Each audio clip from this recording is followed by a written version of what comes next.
ભાઈ, આપણા આચાર્ય શ્રી જગદીશભાઈ, આપ સૌ ગુરુજીઓ તાલીમ આપી. મિત્રો 2007 આજથી 20 વર્ષ પહેલાંની વાત કરો ત્યારે ગુજરાત રાજ્યનું સુકાન છોડ્યું ત્યારે 400 જેટલી પીટીસી અને બીએડ કોલેજ હતી. 400 એમાં ટોપ 10માં નામ લેવું હોય તો લોકભારતીનું લેવું પડે.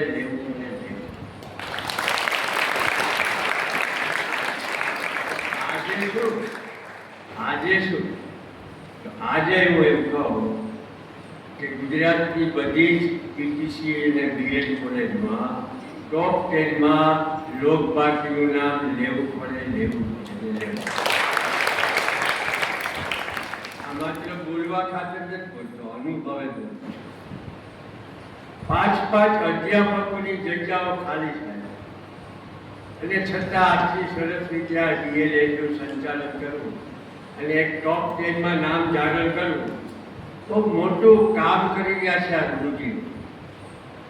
તમને સીધી રીતે ન દેખાય પણ એમણે કેટલું બધું પોતાનું પ્રદાન કર્યું છે, સમય શક્તિ બધાનું. પેલા તો આ ગુરુજીઓ બધાને વંદન. આ બીજાનું ભણતર જે લાવ્યા એ મૂળ તો બીજુભાઈ, પછી યશપાલજી, પછી ધીમે ધીમે આગળ શબ્દો હતા પણ એ રંગ કોણે આપ્યો તો કે દીકરીવાળા. એક સરસ મજાનું દફતર અને હોમવર્ક ઉપર એક લેખ લખી આપ્યો, ચમકાયો અમને જીસીઆરને. એ 12 મહિનાના ભણતરનો પાયો એ ગયો અને હમણાં અત્યાર સુધી જે એકમ કસોટી કાઢવામાં પણ સાહેબનો સિંહ બહુ જ મોટું કામ કર્યું છે. તો અરુણ દાદાનું કામ તો આજે જીતે. જ્યારે સવારમાં જ આખા ગુજરાતને કીધું છે કે 360 ડિગ્રી મૂલ્યાંકનનો પ્રારંભ થઈ ચૂક્યો ગુજરાતમાં. એ કમિટીના ધરોહર પણ હતા કે અરુણ હસમુખભાઈ સાથેનો પ્રેમ તો અમારા બધાનો હતો.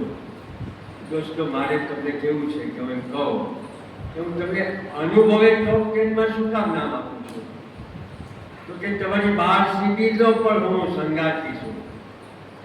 તમારી 12 શિબિર એટલી અદ્ભુત થાય છે, એમાંથી તો મોટીલા શિક્ષણ આવ્યું ને એ જ વાત 360 ડિગ્રી મૂલ્યાંકનમાં પ્રતિબિંબિત થઈ છે. તમે જે કરો છો એ જ વાત આખા ગુજરાતમાં 1 કરોડ બાળકો સુધી પહોંચે. બીજું તમારું જે અદ્ભુત કામ છે જે બીજા કોઈનું ગજુ નથી.